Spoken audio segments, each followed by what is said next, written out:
না রে জিব্রাইল না, আমার আল্লাহরে বলে দিও যেদিন আমি মদিনাতে ঢুকতেছিলাম ছোট্ট ছোট্ট বাচ্চাগুলো চতুর্দিক থেকে আমাকে ঘিরে ফেলে দিয়েছিল। বাচ্চাদের দেখতে কষ্ট হয়, আমি উটের পৃষ্ঠ থেকে জমিনে লাফ দিয়ে নেমে পড়লাম। ছোট্ট বাচ্চাগুলো আমাকে জড়িয়ে ধরলো, আমিও তাদেরকে জড়িয়ে ধরলাম।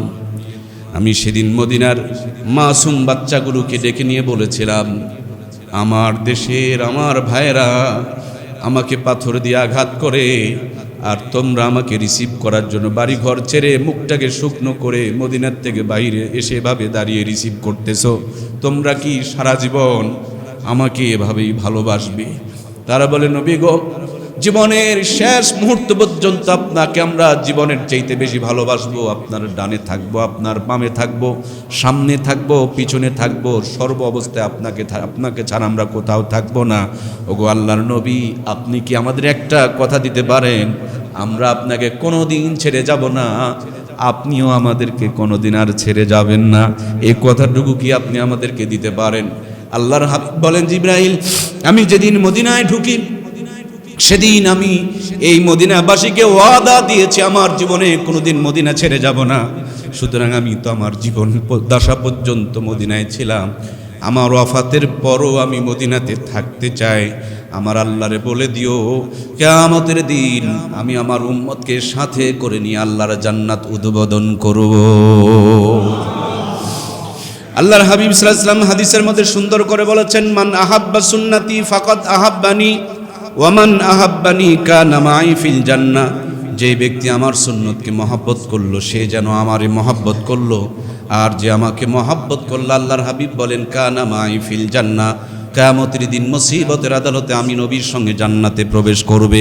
তার মানে বিষয়টা হলো, আমরা জয়পুরহাট থেকে যদি বগুড়া যেতে চাই, একসাথে যদি 10 জন বন্ধু বান্ধব যেতে চায়, যিনি আগে জয়পুরহাটে পৌঁছেছেন তিনি বাস স্ট্যান্ডে অপেক্ষা করবেন, অন্য বন্ধুরা এসে নেক, তারপরে একসাথে রওনা করব। সেম কায়দায় মদিনা রওজায় নবীজি অপেক্ষায় রয়েছেন, ইন্তেজারে রয়েছেন, ওয়েটিং করছেন। শুধু আপনি উম্মত সুন্নতগুলো জিন্দা করবেন, আর সুন্নতওয়ালা উম্মতকে সাথে করে নিয়ে আল্লাহর নবী জান্নাত উদ্বোধন করবে।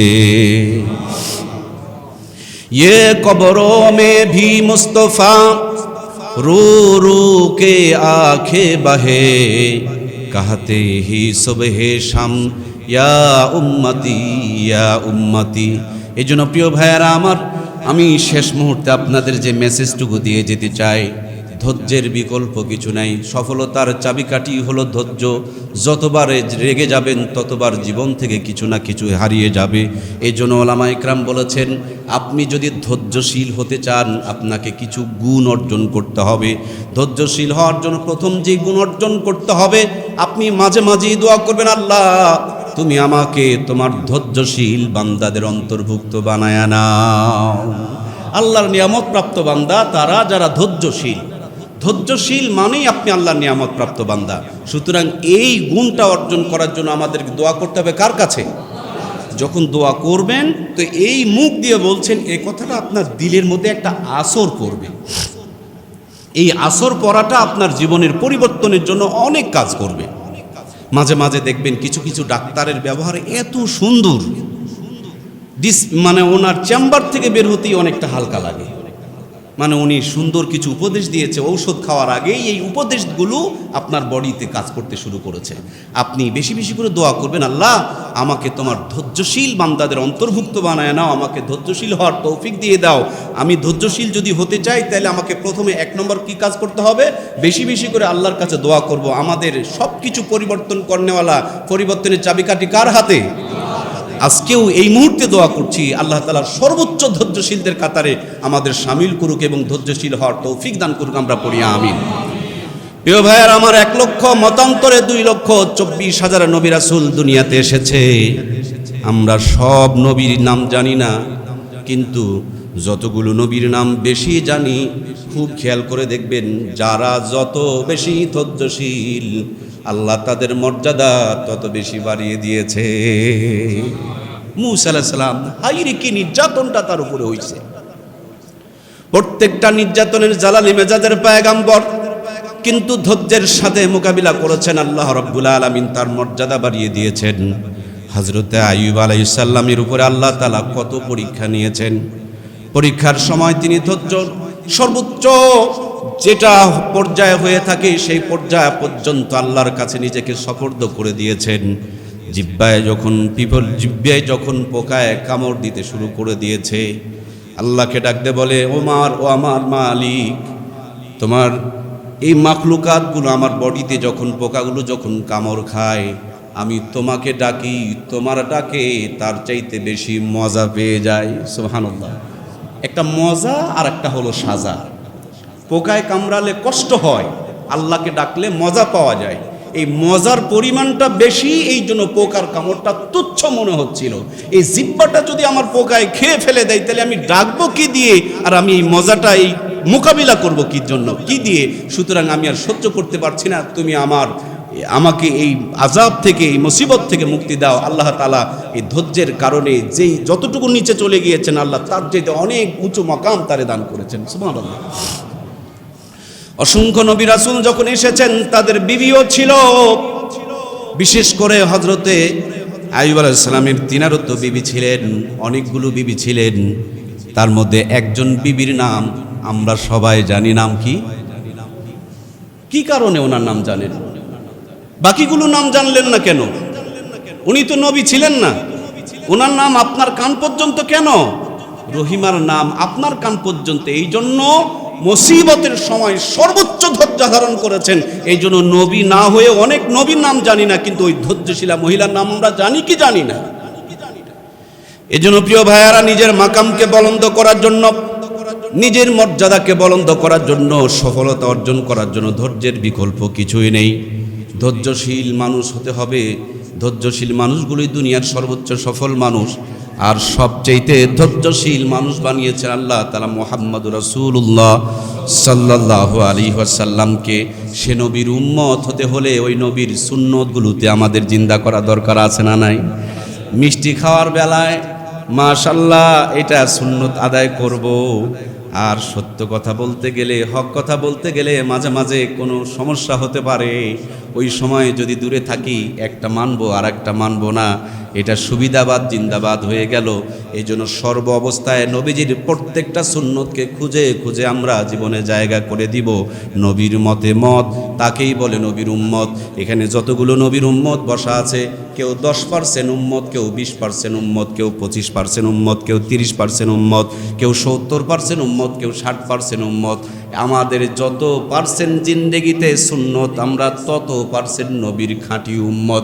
সুতরাং আমরা 100% নবীর উম্মত যদি হতে চাই, নবীর প্রত্যেকটা সুন্নত আমাদের পালন করার দরকার আছে না নাই? মুসলমানের সেলুনে নায়ক আর নায়িকার, বিভিন্ন গায়ক আর গায়িকাদের কাটিং করে করে ছবি দেওয়া আছে। কোন কাটিংয়ে চুল কাটবেন? কিন্তু গেটে তো এটাই লেখার দরকার ছিল, নবীর সুন্নত তরিকায় চুল কেটে দেওয়া হয়। আমি মুসলমানের সন্তান হিসাবে সুন্নত তরিকায় যদি চুলটুকুও কাটতে পারি, এই সুন্নত তরিকায় চুল কাটার কারণে আমার একটা সুন্নত জিন্দা হয়ে যাবে। আল্লাহর হাবিব বলেন, ফাসাদের জামানায় মানুষ যখন ফিতনা ফাসাদে লিপ্ত হয়ে যাবে, ওই সময় কেউ যদি একটা মরা সুন্নতকে জিন্দা করে, আল্লাহ এক একটা সুন্নতের বিনিময় 100 শহীদের সওয়াব আমলনামায় দান করে দিবে।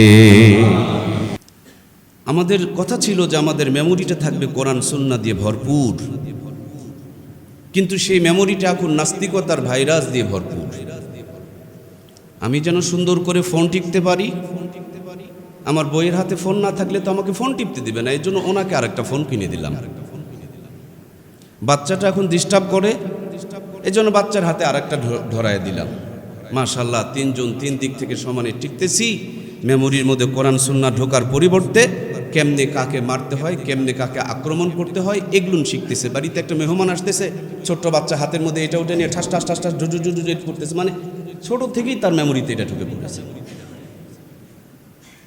আমাদের ঘরগুলোতে যদি মহানবী সাল্লাল্লাহু আলাইহি ওয়াসাল্লামের এই সুন্নতগুলো, ধৈর্যের আলোচনাগুলো থাকতো, তাহলে আমাদের ঘরগুলো থেকে ধৈর্যের একটা পরিবেশ গড়ে উঠতো।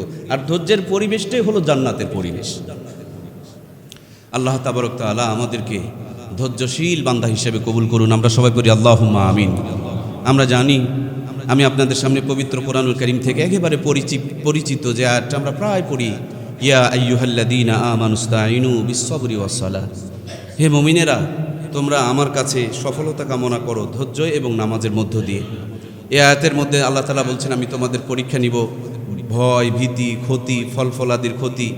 এরপরে তারাই সফল কাম যারা এই সমস্ত খারাপ পরিবেশের মধ্যেও বলবে ক্বালু ইন্না লিল্লাহি ওয়া ইন্না ইলাইহি রাজিউন, আবার পুনরায় আল্লাহর কাছে ফিরে যেতে হবে। সুতরাং প্রিয় ভাইয়েরা, আমাদের মহানবী সাল্লাল্লাহু আলাইহি ওয়াসাল্লামের জিন্দেগির অসংখ্য দিক আছে। সবচেয়ে গুরুত্বপূর্ণ, সফলতার জন্য সবচেয়ে যে জিনিসটা বেশি দরকার সেটি হলো আমাদেরকে বেশি বেশি করে ধৈর্যশীল হওয়া, ধৈর্য ধারণ করা, ধৈর্যের প্রতিযোগিতা করা। ধৈর্যের প্রতিযোগিতায় যে যতটুকু এগিয়ে আছে তার জীবনটা তত সুন্দর এবং তত সফল। আমরা আজকের এই দিনে সবাই তো এখন এখানে যারা বসে আছি সবাই যদি মনে করি সরকারি একটা চাকরিজীবী হব, যাদের বয়স চলে গেছে তারা কিন্তু হতে পারবো না। সবাই যদি মনে করি যে আমি বাংলাদেশের রাষ্ট্রপতি হব, তাহলে কিন্তু সবাই আমরা রাষ্ট্রপতি হতে পারবো না, হলেও রাষ্ট্র পরিচালনা করতে পারবো না। কিন্তু আল্লাহ তাআলা কত বড় সুযোগ আমাদেরকে দান করেছেন। সবাই যদি নিয়ত করি যে আমি 1 মাস প্র্যাকটিস করে আল্লাহর ওলি হব, ইনশাআল্লাহ 1 মাস প্র্যাকটিস করলে আল্লাহর ওলি হওয়া সম্ভব। রবিউল আওয়ালের 30 দিন জয়পুরহাটের বিভিন্ন 30টা মসজিদে 30 জন আলোচকের মুখে আল্লাহর হাবিবের জিন্দেগির 30টা সাইড নিয়ে আলোচনা হচ্ছে। এক একজনার জবানে আল্লাহ তাআলা এক একটা মাধুর্য দান করেছেন। আলহামদুলিল্লাহ, আমরা যদি এর ফাঁক দিয়ে নিয়ত করতে পারতাম যে এই 30 দিনে আমার জিন্দেগিতে 30টা সুন্নতকে জায়গা করে দেব, এই 30 দিনে আমার জিন্দেগিতে সুন্নতের পরিপন্থী যে সমস্ত বদ আমলগুলো আছে এই বদ আমলগুলোকে লাল কালি দিয়ে চিহ্ন দিয়ে ডিলিট করে ফেলে দিব। আমি যদি আমার এই 30টা দিনে, রবিউল আওয়ালের 30টা দিনে 30টা বদ অভ্যাস, খারাপ অভ্যাস, কুঅভ্যাস, বাজে অভ্যাস, গুনার অভ্যাসগুলো আমার জীবন থেকে মাইনাস করে ফেলতে পারি, আর 30টা সুন্নতকে যদি আমার জিন্দেগিতে আমি জায়গা করে দিতে পারি, আমার জীবনটা আলোকিত জীবন হয়ে যাবে। আল্লাহ তাআলা আমাকে তার ওলি বান্দাদের কাতারে শামিল করে নেবে। সুতরাং প্রিয় ভাইয়েরা, আজকে দিনে কি আমরা নিয়ত করতে পারি না যে আমরা ইনশাআল্লাহ 30টা সুন্নত রবিউল আওয়ালের 30টা দিনের ওসিলা করে আমরা জীবনে জায়গা করে দিব। সুন্নতের পরিপন্থী কাজগুলো আমাদের জীবন থেকে একটা একটা করে খুঁজে খুঁজে বিদায় দিয়ে দিব। দেখবেন এবার নামাজে স্বাদ পাবেন, রোজায় স্বাদ পাবেন, আল্লাহকে ডেকে স্বাদ পাবেন, আমলের মধ্যে স্বাদ পাবেন। আমাদের যখন প্রেশার, ডায়াবেটিস কিংবা বিশেষ করে জ্বর হওয়ার পর, জ্বরটা দীর্ঘদিন থেকে টাইফয়েড হয়ে যায়, তখন দেখবেন মিষ্টি দিয়েছেন আপনি আমাকে খেতে, কিন্তু আমার কাছে তিতা লাগতেছে। আমার যদি বেশি দিন সর্দি থেকে থেকে নাকের রুচি টুচি সব নষ্ট হয়ে যায়, তখন আমি সুগন্ধ দুর্গন্ধ অনুভব করতে পারি না। সেম পাপের মধ্যে হাবুডুবু খেতে খেতে আমাদের অবস্থাটা এরকম। নামাজে আসছি, মসজিদে আসছি না বাজারে আছি, কিছু আমি অনুভব করতে পারি না। মসজিদে এসে অনেক সময় ফোন চালাই, দামি দামি কথা আমার সামনে দিয়ে হয়ে যাচ্ছে, তারপর আমার বিরক্ত লাগে। নামাজে দাঁড়ালে যে আমি প্রশান্তি পাবো, সেই প্রশান্তিগুলো পাচ্ছি না।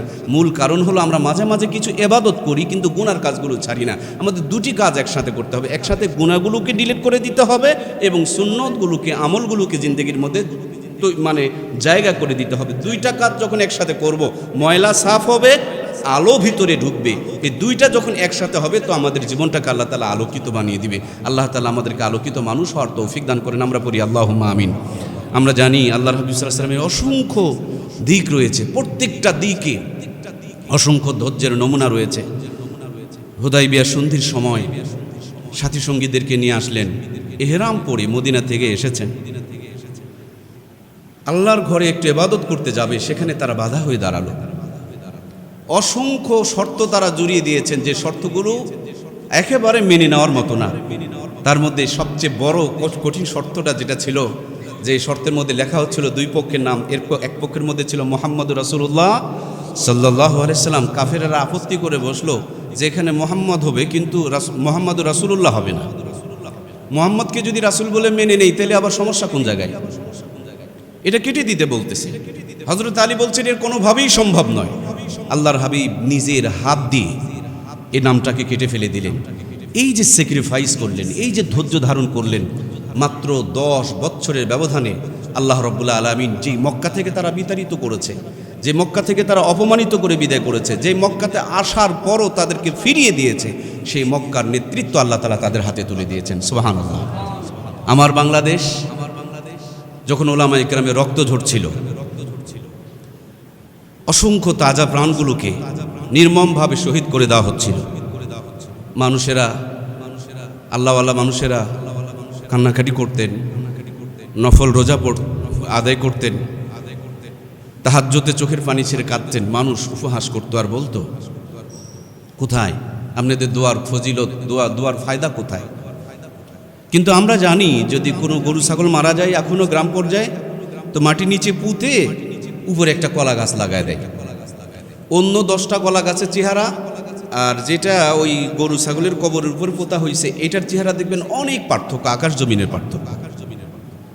আজ বাংলাদেশে নানান ঝোনা নানান কথা বলতেছি, কিন্তু আমি পরিষ্কার দেখতে পাচ্ছি এদেশে আলেমদের উপরে জুলুম হয়েছে, আলেমদের রক্ত ঝরেছে, নির্বিচারে নির্মমভাবে তাদেরকে শহীদ করে দেওয়া হয়েছে। এদের প্রত্যেকটা রক্তের ফোঁটায় জালেমদের পতন ঘটায় ইসলামের জন্য একটা উর্বর পরিবেশ আল্লাহ তাআলা তৈরি করে দিয়েছে। এটা ছিল ধৈর্য। আজকেও দেখতেছিলাম ডাকসু নিয়ে নানান কথা বলছেন, একজন হিন্দু ভদ্র মহিলা বলছেন যে এরা কেন যেন অনেক বেশি ভদ্র, এটা দেখে অনেক বেশি শান্ত। আমি মুসলিম নয়, তারপরও তাদের প্রেমে পড়ে গেছি।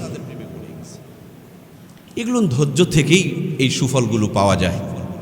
আমি আমার পরিবারকে সুন্দর করতে চাই, সন্তানগুলো সুন্দর পেতে চাই, আমার সমাজকে সুন্দর পেতে চাই, কিন্তু আমি জানি যে একটা গাছের গোড়ায় পানি দিলে গাছটা সুন্দর হয়। আমার লাইফ, আমার পরিবেশ, আমার সমাজ সুন্দর হওয়ার জন্য প্রথম কথা হলো আমাকে ধৈর্যশীল হতে হবে। আমি যত বেশি ধৈর্যশীল হব আমার পরিবেশটা তত সুন্দর হয়ে গড়ে উঠবে। আল্লাহর হাবিব সাল্লাল্লাহু আলাইহি ওয়াসাল্লাম ধৈর্যশীল ছিলেন, এই জন্য একেবারে ঘর থেকে নিয়ে রাষ্ট্র পর্যন্ত প্রত্যেকটা সেক্টর সুন্দরভাবে সেট আপ হয়ে গেছে। মহানবী সাল্লাল্লাহু আলাইহি ওয়াসাল্লাম মক্কা থেকে যখন তাকে তাড়িয়ে দেওয়া হচ্ছিল, কাবার চাবি যার কাছে থাকে তাদেরকে গিয়ে বললেন, আমার তো মন চায় না, তারপরও আমাকে মনে হয় চলে যেতে হবে, আমাকে একটু চাবিটা দিবেন কি? আমি একটু প্রাণ ভরে আল্লাহর ঘরে ইবাদত করতে চাই। সর্বোচ্চ লাঞ্ছনা এবং খারাপ ব্যবহার করে আল্লাহর হাবিব সাল্লাল্লাহু আলাইহি ওয়াসাল্লামকে বিতাড়িত করে দিলেন। 10 বছর পর মক্কা বিজয় যখন হচ্ছে, আল্লাহর হাবিব সাল্লাল্লাহু আলাইহি ওয়াসাল্লাম তাদেরকে ডেকে পাঠালেন যাদের কাছে চাবির দায়িত্ব ছিল। তারা তো ভয়ে থরথর করে কাঁপতেছে। আহারে, কি জুলুমটা, কি খারাপ আচরণটা না তার প্রতি আমরা করেছি। আজ আমাদের বংশের মনে হয় কারোর নিস্তার নেই। ভয়, ভীতি, আতঙ্ক নিয়ে কাঁপতে কাঁপতে আল্লাহর হাবিবের সামনে হাজির। আল্লাহর হাবিব সাল্লাল্লাহু আলাইহি ওয়াসাল্লাম চাবি নিলেন, বাইতুল্লাহর দরজা খুললেন, প্রাণ ভরে ইবাদত করলেন। এরপর পুনরায় চাবিটা হাতের মধ্যে গুছিয়ে দিয়ে বললেন, আমি মুহাম্মদুর রাসূলুল্লাহ সাল্লাল্লাহু আলাইহি ওয়াসাল্লাম বলছি, কিয়ামত পর্যন্ত তোমার বংশধরের কাছেই এই মক্কার চাবির আমানত থাকবে।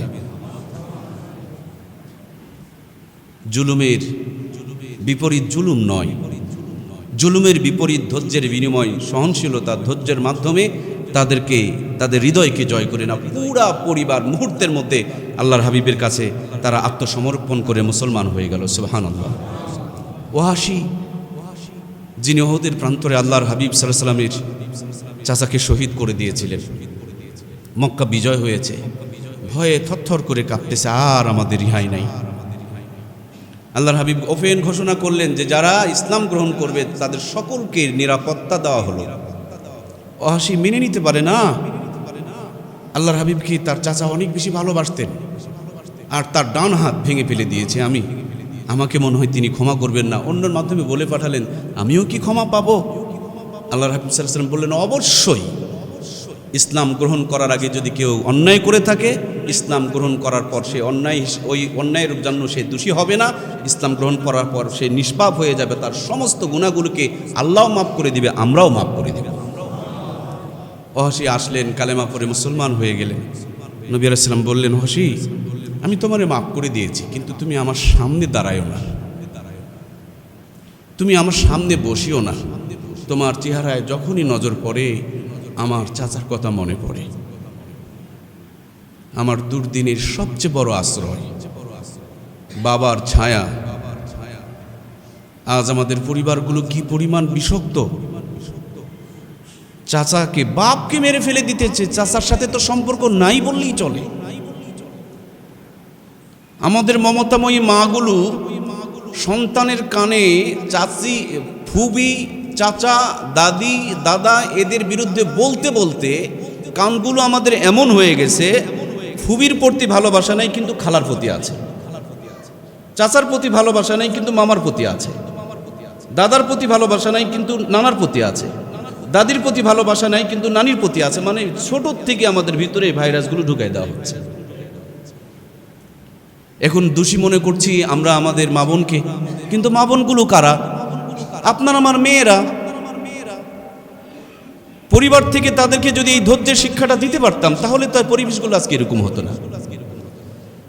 আল্লাহর হাবিব সাল্লাল্লাহু আলাইহি ওয়াসাল্লাম কেঁদে ফেললেন আর বললেন, তুমি আমার সামনে বসো না, আমি নিজেকে কন্ট্রোল করতে পারি না তোমাকে দেখলে। ওয়াহাশী সেদিন মনে মনে নিয়ত করেছিলেন, হে আমার প্রতিপালক, আমার হাতে ইসলামের একজন বীর পুরুষ শহীদ হয়ে গিয়েছে, তুমি আমাকে ক্ষমতা দাও ইসলামের চূড়ান্ত বড় একজন দুশমনকে শেষ করে দিয়ে যেন এর বদলা নিতে পারি। আমাদের যাদের দ্বারা ইসলামের ক্ষতি হয়ে গেছে, আমরা কি ওয়াহাশীর মতন ওইরকম একটা নিয়ত করতে পারি না, যেই পরিমাণ ক্ষতি করছি তার চাইতে 10 গুণ ইসলামের বেশি উপকার করবো, এরকম কি নিয়ত করতে পারি না ভাই? অবশ্যই আমরা পারি। মুসাল্লামাতুল কাজ্জাব, যিনি পরবর্তীতে নবী দাবি করছিলেন, এই ওয়াহাশী তার বল্লমের আঘাত দিয়ে তাকে জাহান্নামের মধ্যে পাঠিয়ে দিয়েছিলেন। আমার প্রিয় ভাইয়েরা, সবাই যার যার মতো নিজের জীবনটুকু নিয়ে পালাচ্ছে। একটু বয়স হয়ে গেলে মানুষের সম্পদের প্রতি একটু মনে মায়া মহাব্বত বেড়ে যায় সম্ভবত। তো এক বৃদ্ধা মহিলা বস্তা নিয়ে লড়বড় করতেছে, যেতে পারছে না। আল্লাহর হাবিব সামনে গিয়ে বললেন, মা কোথায় যেতে চান? তো তিনি বলছেন, আপনি জানেন না, মোহাম্মদ নামক একজন ব্যক্তি মদিনা ছিল, তিনি মক্কা ঢুকেছেন এবং মানুষের প্রতি অনেক জুলুম অত্যাচার নির্যাতন করছে। তিনি অনেক জুলুম অত্যাচার নির্যাতন করতেছে। আমার আত্মীয় স্বজনরা তার ভয়ে পালিয়ে গিয়েছে, আমিও পালিয়ে যাওয়ার জন্য চেষ্টা করছি, কিন্তু আমি তো যেতে পারতেছি না। আল্লাহর হাবিব সাল্লাল্লাহু আলাইহি ওয়াসাল্লামকে তিনি চেনেন না। আল্লাহর হাবিব সাল্লাল্লাহু আলাইহি ওয়াসাল্লাম বলছেন যে, আপনি যদি মনে কিছু না নেন তাহলে এই গাড়িটা আমার কাঁধের মধ্যে উঠাইয়া দিলে আমি আপনার গন্তব্য পর্যন্ত পৌঁছিয়ে দেওয়ার সহযোগিতা করব।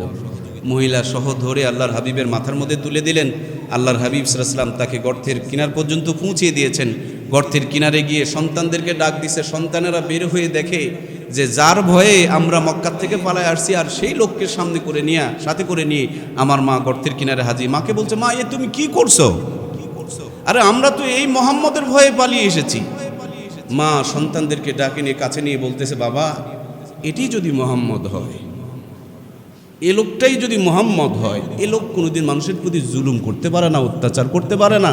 আমি এক্ষুনি কালেমা পড়ছি, তোমরাও আমার সাথে কালেমা পড়ে মুসলমান হয়ে যাও, লা ইলাহা ইল্লাল্লাহু মুহাম্মাদুর রাসূলুল্লাহ সাল্লাল্লাহু আলাইহি ওয়াসাল্লাম।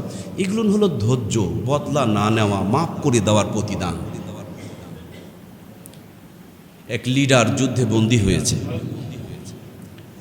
তো বন্দী হওয়ার পর দেখতেছে মসজিদে নববীর খুঁটির সাথে পিঠ মুরাদে বেঁধে রাখা হয়েছে। লিডার মানুষ তো স্বাস্থ্য সুস্থ ভালো, রক্তগুলো সঞ্চালন করছে না। সে বলছে ওনার বাঁধনটাকে একটু, আল্লাহর হাবিব সাল্লাল্লাহু আলাইহি ওয়াসাল্লাম বলছে ওনার বাঁধনটাকে একটু হালকা করে দাও। আমরা কোথায় আর আমার নবীর আদর্শ কোন জায়গায়? সে নত না হয়ে, অনুতপ্ত না হয়ে বলছে, মোহাম্মদ তোমার বিচার অনুযায়ী যদি আমার মৃত্যুদণ্ড হয়, আমি তোমাকে পরিষ্কার করে বলছি আমার বংশের লোকজন তোমাকে ছাড় দিবে না, আমার এই রক্তের বদলা নিয়েই ছাড়বে। মানে উল্টা ধমক দিচ্ছে। আল্লাহর হাবিব সাল্লাল্লাহু আলাইহি ওয়াসাল্লাম উত্তেজিত হলেন না, বলেন বাঁধনগুলো একটু হালকা করে দাও। দ্বিতীয় দিন এসে খাবার টাবার খোঁজ খবর নিচ্ছে।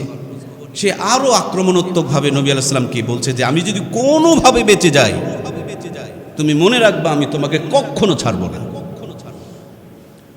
আল্লাহর হাবিব সাল্লাল্লাহু আলাইহি ওয়াসাল্লামের ভিতরে একটু রাগ আসলো।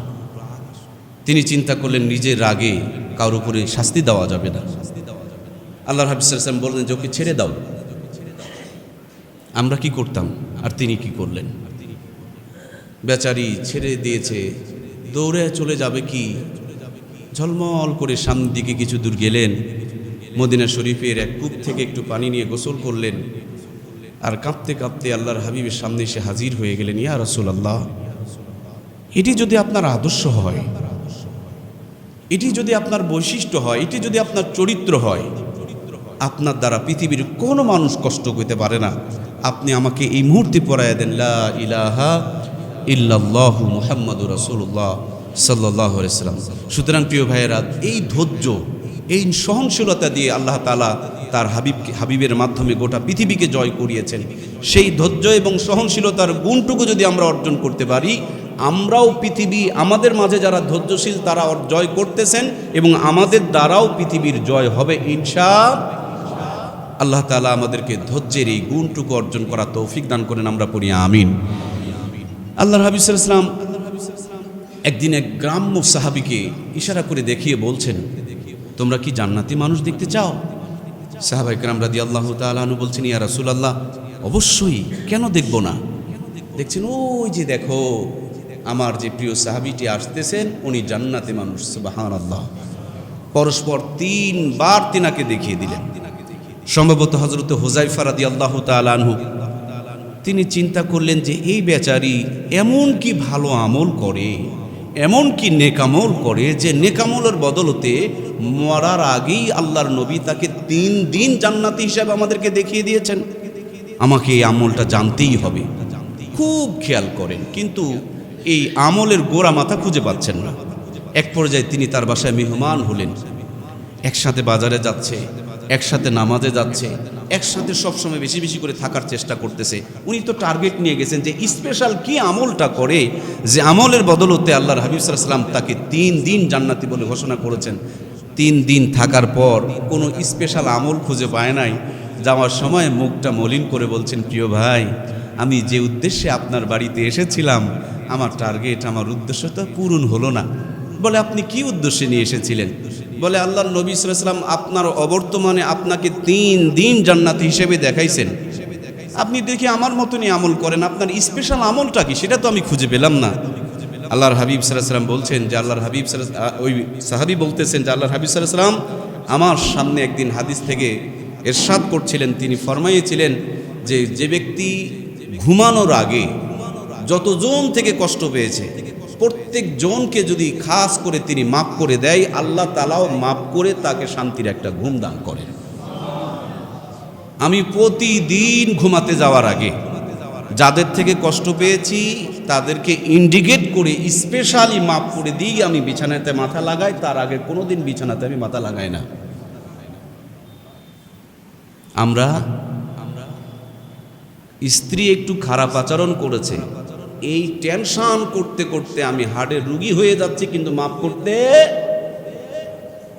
কি কারো বউ নেই মনে হয়, রুগী হব মগর মাফ করব না।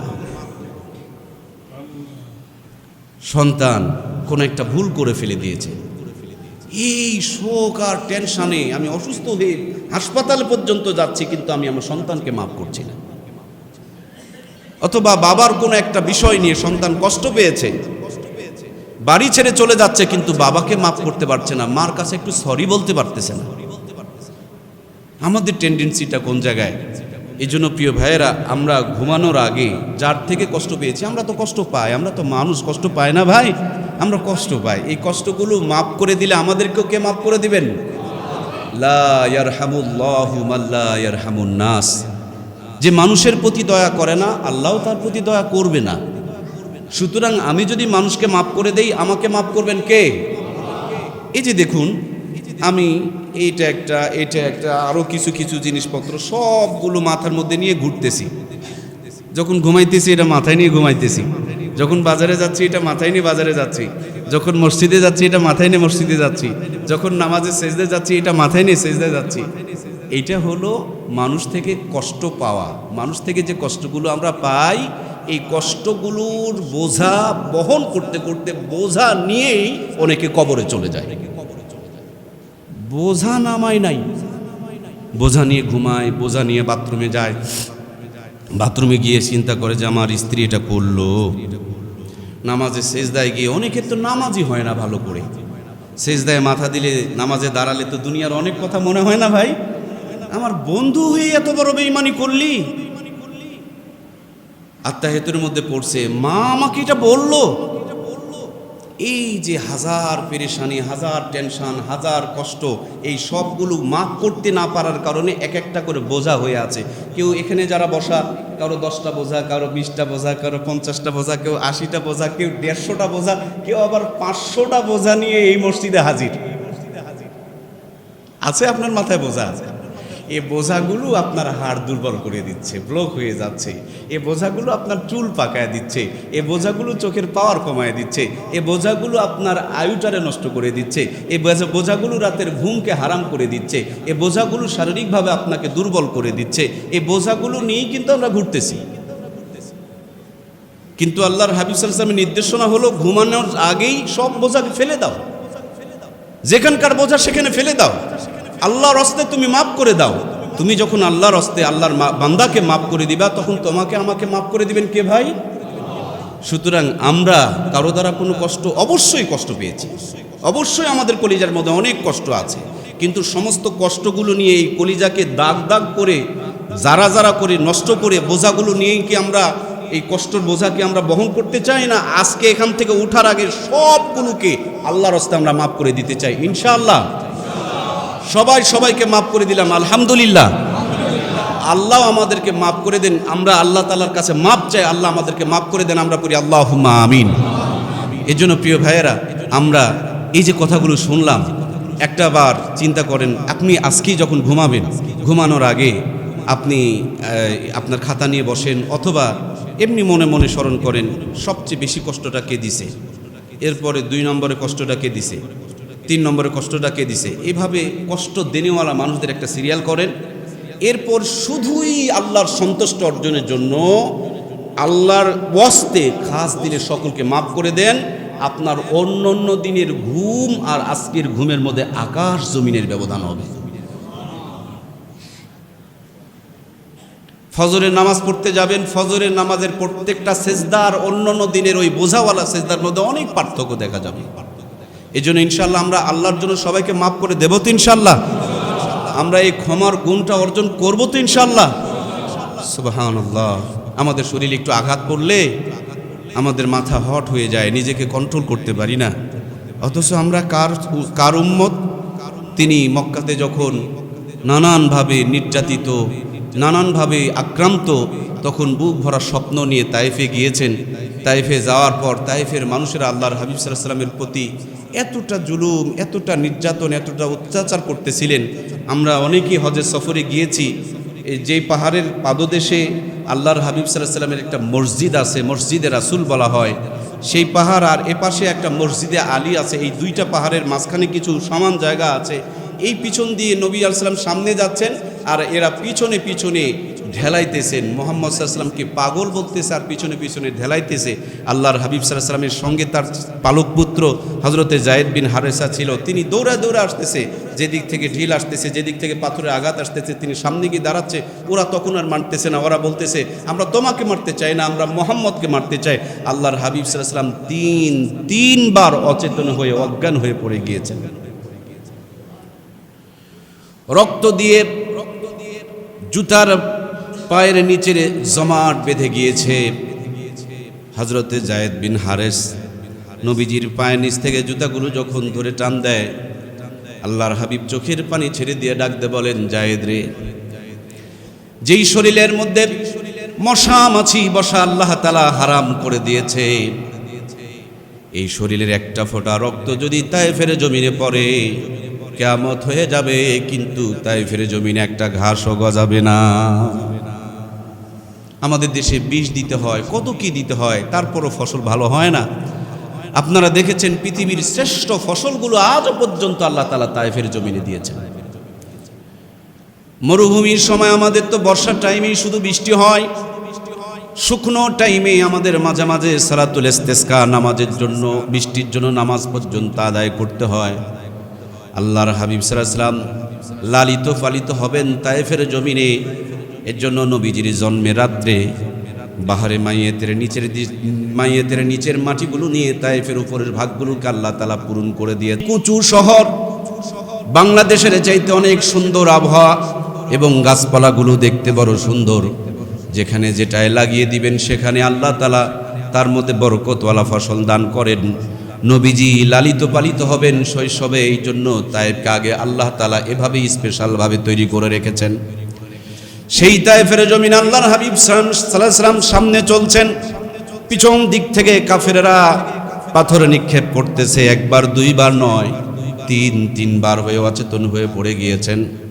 জিবরিল আমিন নবীজির কানের কাছে মুখ লাগায় ডাকতে বলে, নবী গো, আপনি শুধু অনুমতি দেন, দুই পাশে দুই পাহাড় আজও পর্যন্ত গেলে চোখের সামনে ভেসে ওঠে। নবীজি মাঝখানে ডানে এক পাহাড়, বামে আর এক পাহাড়, মাঝখান দিয়ে হেঁটে যাচ্ছিলেন, আর পিছন দিক থেকে তারা আঘাত করছিল। জিবরাইল আলাইহিস সালাম বলেন, নবী গো, খালি শুধু একটু অনুমতি দেন, দুই পাহাড়ের চাপা দিয়া পিষে ফেলে দিব, তায়েবকে পৃথিবীর মানচিত্রে কোথাও খুঁজে পাওয়া যাবে না।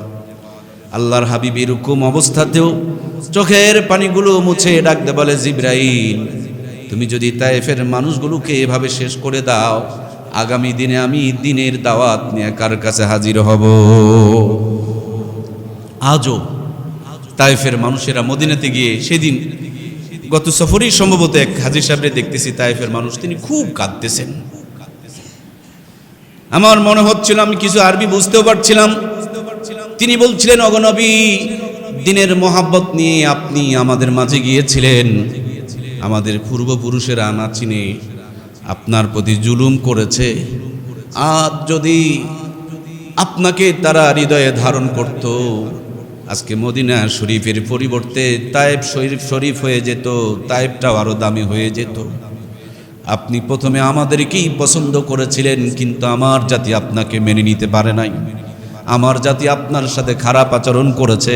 সুতরাং আমি আমার জাতির পক্ষ থেকে ক্ষমা চাই এবং আপনাকে আমি সালাম জানাতে এসেছি।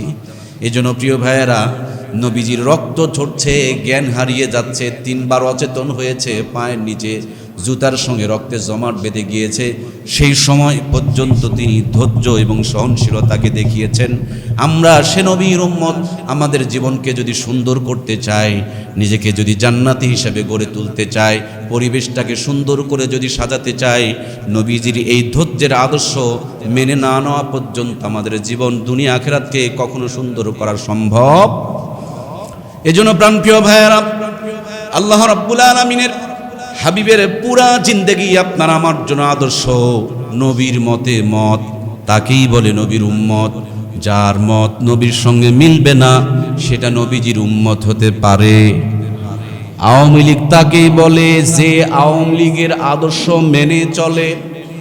বিএনপি তাকেই বলে যে বিএনপির আদর্শ মেনেই চলে। কিন্তু জুয়াচুর মুসলমান নাস্তিকতার আদর্শ মেনে চলে আর নবীর উম্মত দাবি করে। কথা বলুন ঠিক কিনা?